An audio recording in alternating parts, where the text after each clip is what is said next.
Hi, everyone. Swanda here.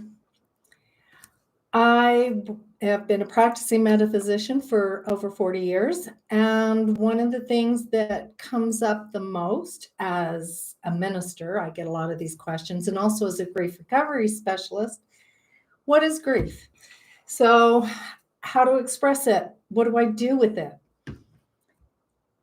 We're going to talk about today is we're going to talk about grief, what it does to us, how to recognize it, and how to move through it, and how to come into that kind of peaceful place that we want to be at. So let's start with what is grief.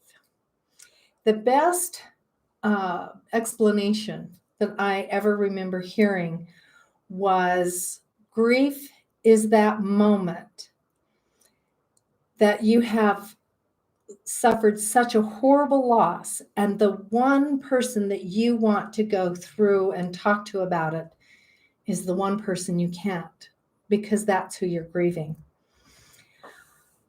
That really stood out to me in so many ways, because we don't realize how much we rely on each other. But I have found that grief is in a lot of different areas in our life, and we're not always really good about accepting that. We forget that changing our job, there's a grieving process. I don't know how many of you have left a job you really thought you were giving your heart, your mind, your soul to, everything that you had. You were investing in that company. You were working long hours. You didn't expect a lot of pay, but finally there was this point that you said, I've got to either step up to another position. I'm growing in my work and I've plateaued where I'm at. Or you're like, I'm really tired of investing this much of myself into it. Or maybe it was you had to move. At any point, we leave our jobs. Most give a 2-week notice. Some people don't. That's fine. I'm not here to judge that. What I'm saying is that as you begin to leave, that process begins in grief. So whether you just jump up and walk out the door on a Friday afternoon and say, that's it, I'm done, or whether you turn in a notice and you go through that process, there's this emotion that you have, that expectations. You want people to miss you. You want people to understand that this is a really hard, intense time for you, that you really enjoyed working with them, and you want to know that your work was appreciated. And within 2 months, you contact a old coworker, or your boss calls and says, hey, we need to know what you did here. And it seems like they didn't even miss a beat. So we tend to really grieve that job more than the job grieved us when we left. We find grief at home. Maybe somebody broke one of your favorite vases. It was a vase that your great grandmother left to you, and it had very fond memories, and it got tipped over by a Nerf ball. And you're horrified. There's no way to get this vase back. You still lost something, and you need to feel that loss, and you need to allow that moment of what happened to go through you. We lose ball games that really mean a lot to us, championships. We lose relationships. We moved as children and lost our very best friend. We moved as adults and had to find new friends. And all the while, we haven't even really fully understood that we're grieving. There's an element of that, gosh, homesickness, or I miss this person, or I miss that person, but we don't really take it into account that it is grief. So, there's so much that we go through, and we don't understand how it affects us on a spiritual level. That's what I want to kind of get down to the crux of this. When we are working spiritually, it is very hard and in a spiritual sense because we feel disconnected. We're intertwined with everyone.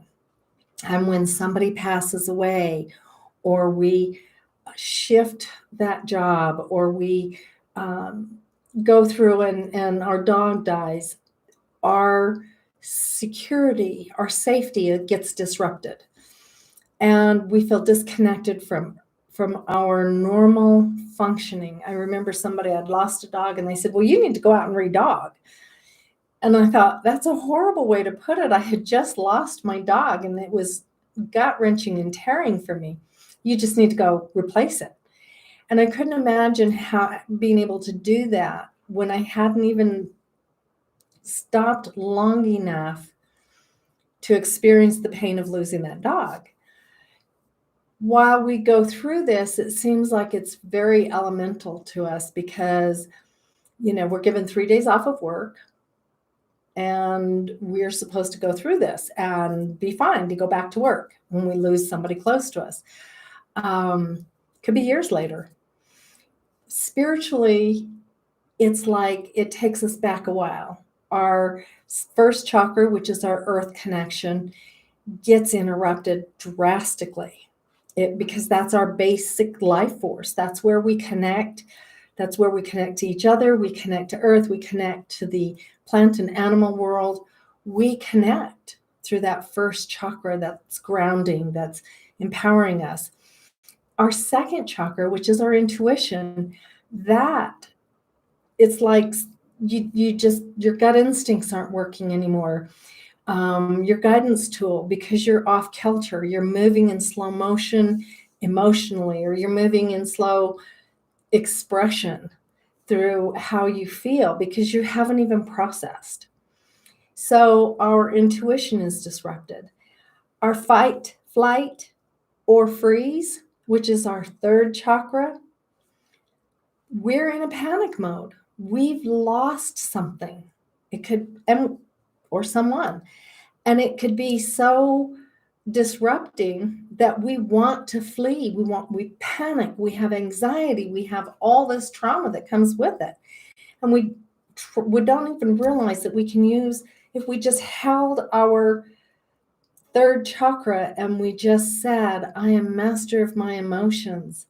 I am here to open and create a more positive flow and allow that third chakra. Don't try to turn it into a, flowing in the open position or positive flow, or the negative position. Don't try to shut it down.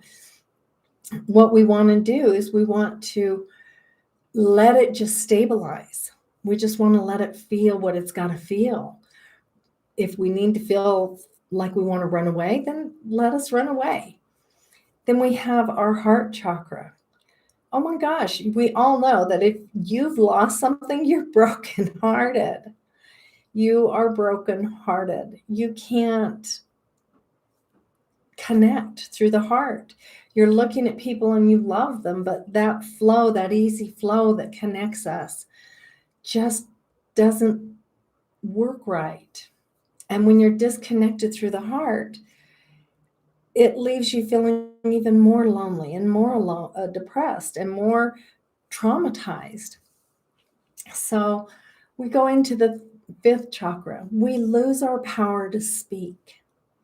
We lose our ability to articulate what it is that we're feeling. And so it all bottlenecks, literally bottlenecks into our throat. And we might get things like, we might get coughing, and we might have all this, because lungs is grief. That's where it kind of goes in our body. And we all know this. So we might get a cold, and we might have to cough it out. We might have to express it. One of the things about the throat chakra is the sound it makes to clear it and to empower it is ha. So we should be going into ha breath, ha, ha, and really feeling that energy flowing through there. When we do this, we need to move through that higher self and say, you know what?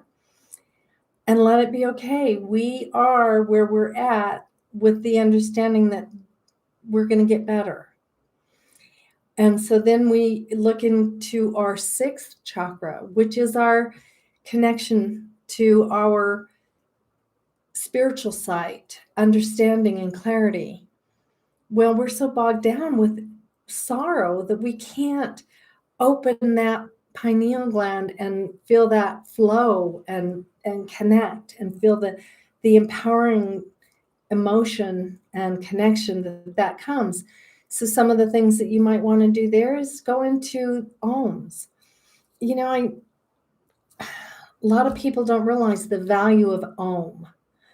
And it's more said like om, but when you say it, you need to let your lips vibrate. There's a blood vessel that goes here to the pineal gland.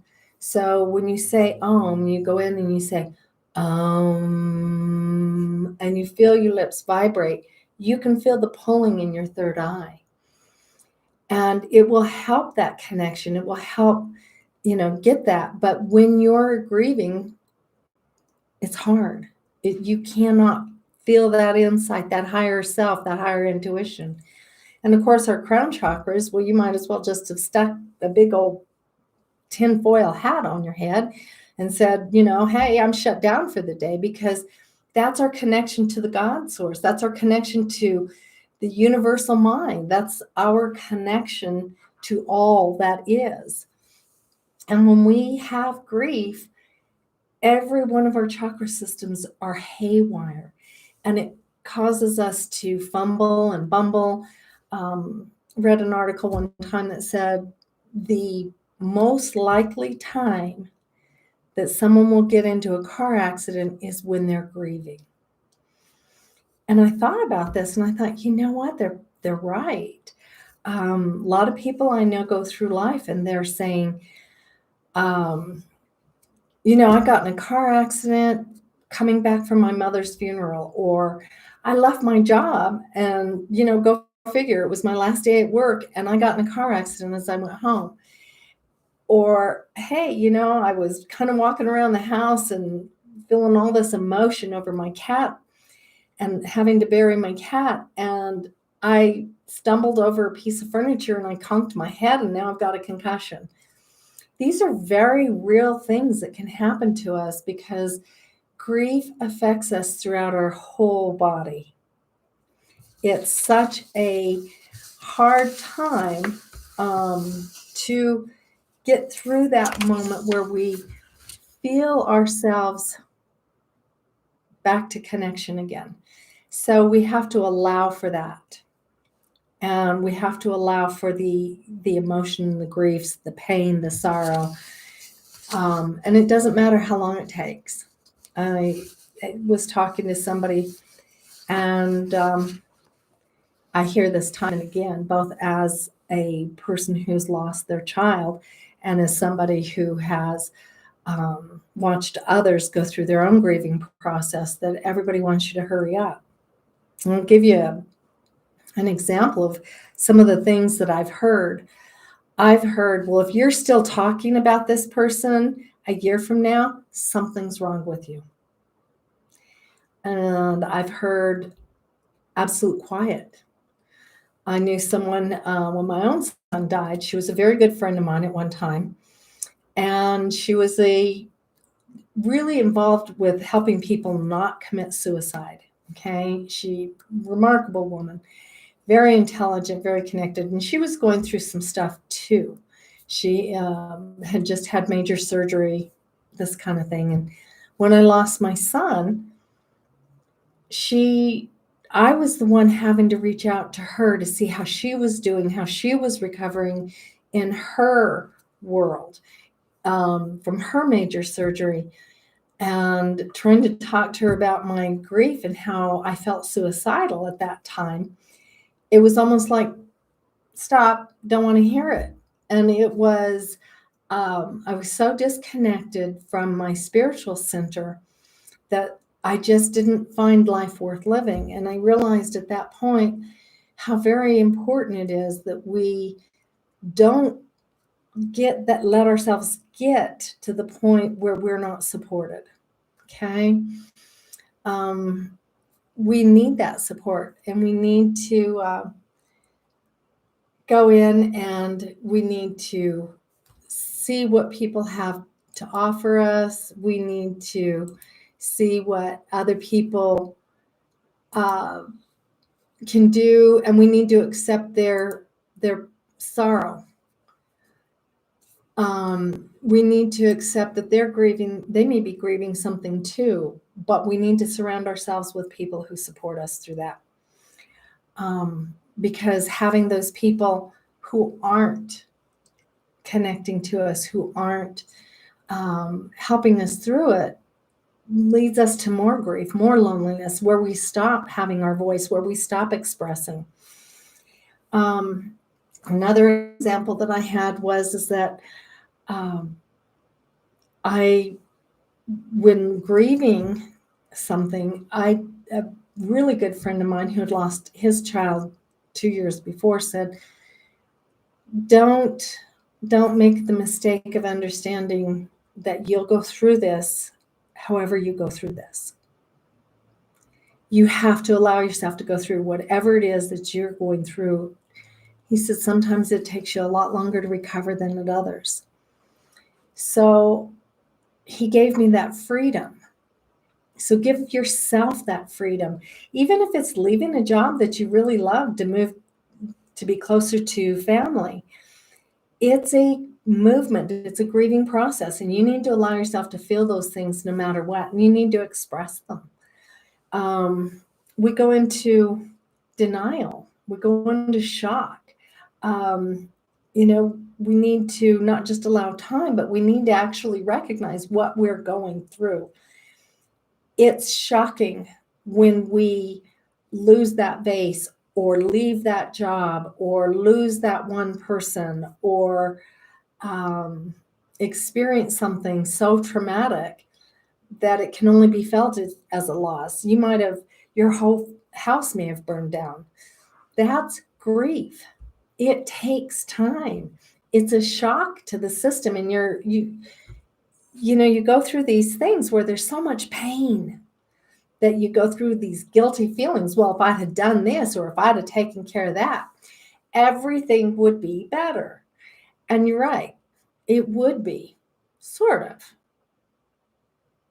But you can't change what once was to what it is today. So why are you feeling guilty about it? Because we have to recognize that whatever loss that we're going through was imperfect timing. Doesn't mean it was a perfect feeling. Doesn't mean that it was perfect for us to go through. It means it was imperfect timing that it happened.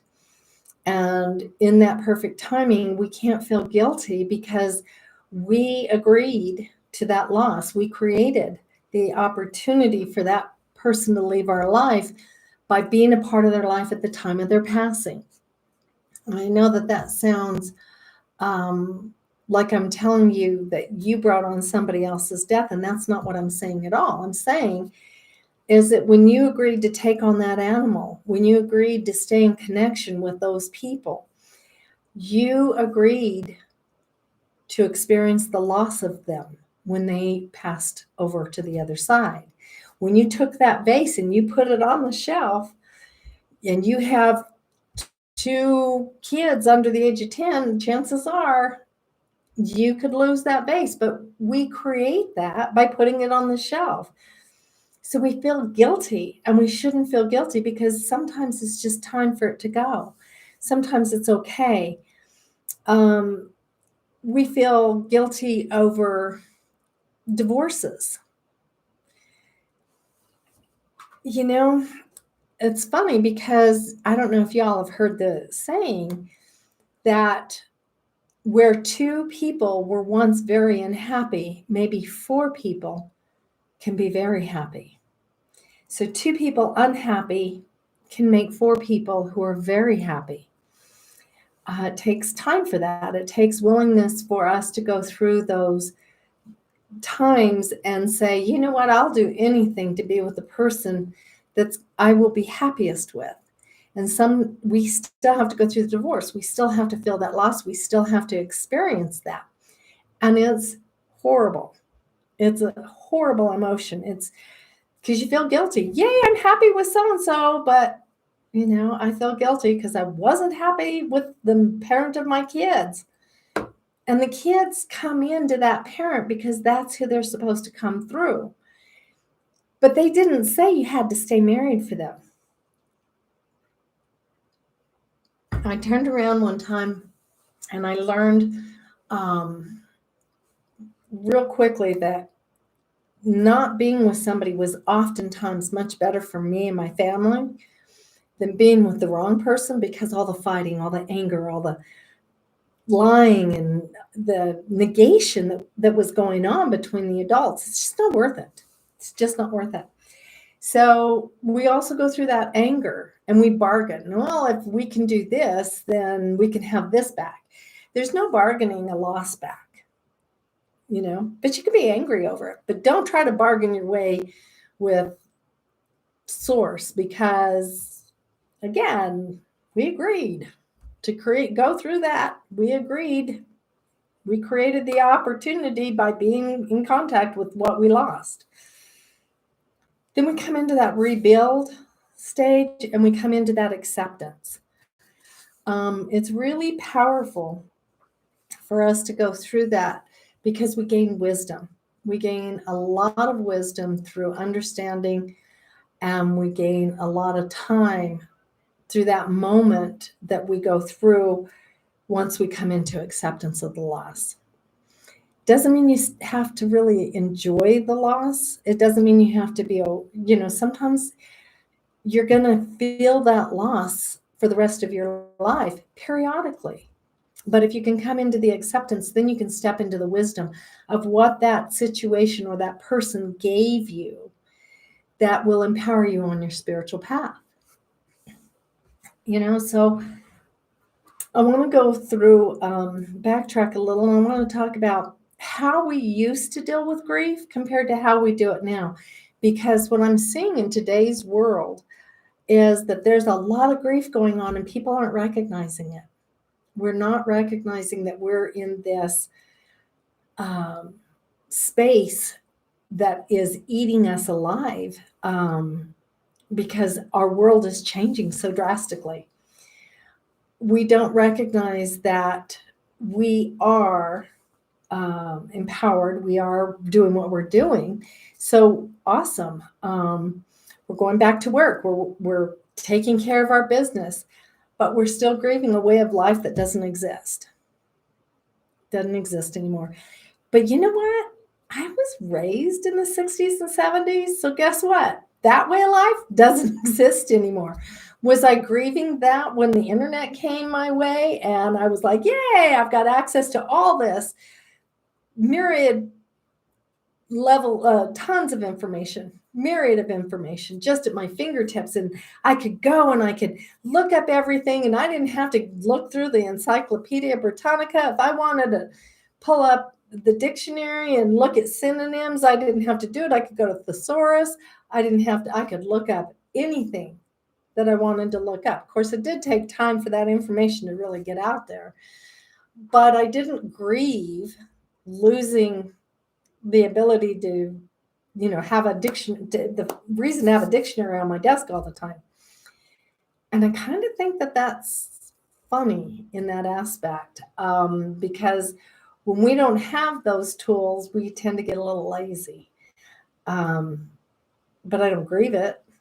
It's so much easier just to look it up. But what we used to do, and I don't know, it was, before my time, because they didn't do it during my growing up years, is they would put a black armband. A man, if he was grieving, would put a black armband on. That let people know he was grieving. Now, women wore all black, and whether they were grieving a child, a mother, that gave them that year of mourning. They had that time in which they could act a little nutty, or they could express a little anger, or they could disappear and go sit in solitude, which is really not a good thing, but sometimes a necessary thing. But they didn't enter into celebrations. It was unseemly, because you really did not need to be foregoing your emotions. So, black wreaths on the door. That home is in grief. It's an actual, I think, a good thing for people to see a visible sign that this person has entered in a space of grief, because then people were more gentle with that person. They were more understanding of their space, and they gave them that time to feel what they needed to feel, to say what they needed to say, and to still move on. They went and saw each other and cared for each other. These are the things that we have lost touch with. These are the things that our spiritual life is all about. And when we go through and we have that, we forget that these are these things that come through and are powerful, is to allow us to feel that. And it still allows us, when we have that time, we get to connect to our spirituality. We get to connect to our path. We get to feel the feelings and analyze them and go through them. We don't do that anymore. With all the changes that have happened in the last 10 years, has it been 10? Oh, maybe a little longer. Okay. So we went through one housing crisis. Now we're supposed to be getting ready to go through another one. I'm not trying to bring politics in this, but this is a threat to people's homes. This is a loss. So a lot of people lost homes, and they had to grieve that loss of home. And now we're getting ready to go through it again. And people's fears are way up here. I don't know how you are doing with it, but for me, I feel everybody's emotions, and it's overwhelming. It's a struggle to come through and say, hey, you know what? I'm going to be the best that I can possibly be. And I am going to come into that moment in time in which all of this is a little bit better, a little bit more connected, a little bit more where we need to be.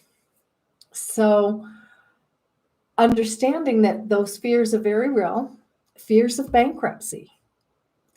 You start grieving as soon as you start feeling fear. So we have to recognize it, hold that third chakra, the master of our emotions, and understand that fear doesn't have any place in this, and come into that acceptance so that we don't, you can still grieve it, but you don't have to be tormented by it.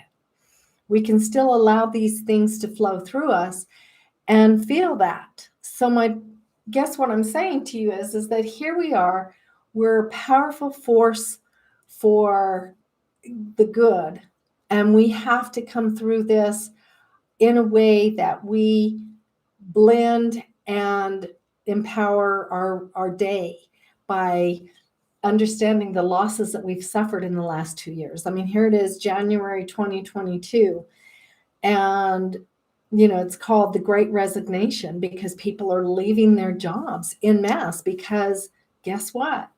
They weren't happy.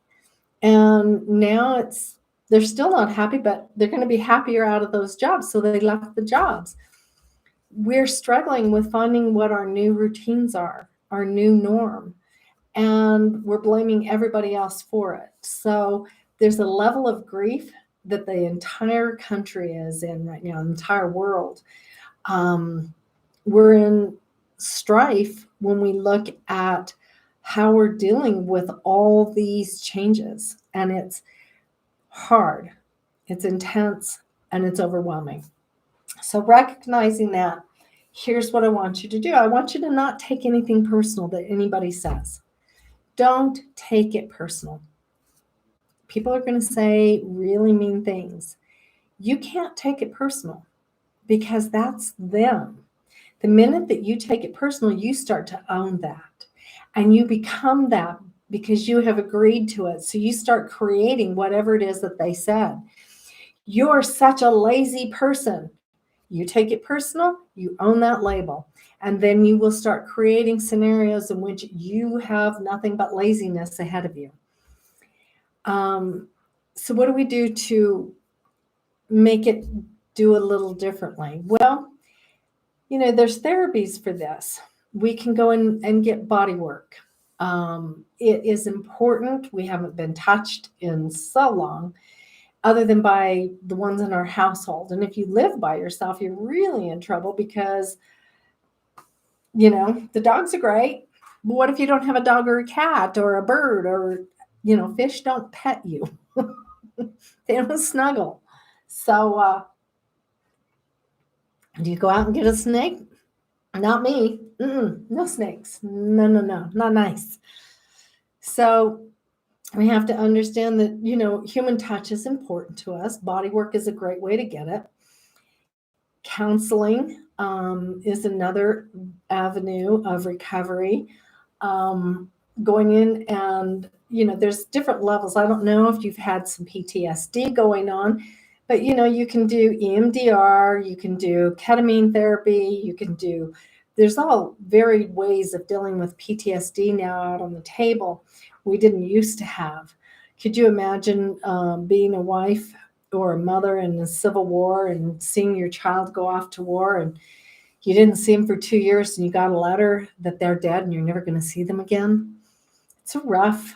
They had it rough, that lack of communication, but their world was slower to process. So they had it great because they were able to process things more slowly, whereas we're just expected to boom, bounce back and hey, everything's great. I'm little Mary Sunshine. So yeah, we do this. And, I can't speak to Western medicine. I'm not a psychiatrist, so I'm not going to tell you to go out and get antidepressants. That's something that you might need to look into with your counselor. But exercise is good. And sometimes, even if you think you can exercise because you've got, you're on a walker or something, you can take like a can, I'll use my glass, my cup, and you can literally do curls with it to build up your arm, your biceps and triceps. You can literally do something like this to create movement. Movement allows for the release of negative emotions. It allows for the flow of energy to come through more fully. So you can you can just spin in your chair and just move. You can just get up and down like this, not fully coming out, but you're building your core. You're moving through emotion. You're moving that energy. We all know diet. We all know that I have a problem with diet. I need a nanny. I've said this. I own it. I need a nanny. I would love to have a nanny who will come and make me breakfast, lunch, and dinner because I get kind of sloppy with everything that I'm doing and all the work that I'm doing. I've kind of gotten sloppy. And so with that being said, I have to move through that and I have to own what I'm doing, how I'm doing it, and when I'm doing it. So I make something and it lasts all week long. Drives me crazy. So breathing, doing breath work. We tend to breathe up here into our upper chest and we don't belly breathe. Belly breathing allows for the diaphragm, when you breathe in, okay, your diaphragm drops down so that your body can expand. When you exhale, your diaphragm tightens up to move that air out of your body.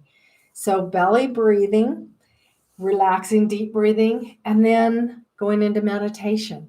Meditation is a place where you can process the energy a little bit better, what you've gone through and how you've gone through it. It took me a while to be able to close my eyes and not see anything of horror. So it took me a while to sit quietly and close my eyes and meditate. So what I did is moving meditation. I just turned on some music and I allowed the energy just to move. And I kept my eyes open and I just stared at one point on the wall. I didn't listen. I didn't have music with words. I just had the flow of music where I could get lost in it. And I stared at that one point out there. and just kind of went through and moved. And I just allowed my body to feel that. I could feel my body feel. So that was really powerful for me. For those of you that are into writing, journal. Do some great things with your words. Write it all out. Arts and crafts, doing beadwork, and they have tons of videos. Redo your bathroom. They will tell you how to redo your bathroom. They will tell you how to redo all kinds of things. And those are the things that you can do to get yourself moving. Study, read, involve your mind in things that will help you process emotions. Talk to people, go to group counseling, go to grief recovery, courses. Do the things that you need to do to move through it. But understand that if we don't start feeling our emotions about what these last 2 years have done, we're going to disconnect and keep disconnected from each other. And that means that we lose. We lose so much by not holding our connections to each other. You lose friendships, you lose relationships, you lose. It's not worth it. It's not worth feeling that. We have to reconnect, rebuild, and recreate who we are. So understand that you need to consciously get in there. Journaling's a great way. Start writing what you'd like to see in the next 6 months in your life. And start envisioning that. Start writing it down and start creating it. With all of that, it's time for me to end. If you have any questions or comments that are not one of those spam comments that I keep having to delete off of YouTube, put them in the comments. I will be back in to answer them. Please like and subscribe. We have a plethora of wonderful people coming on board to our YouTube channel here at Resonant Essentials. So like and subscribe so you'll get the notices of when they go live. My heart to all of yours. See you later.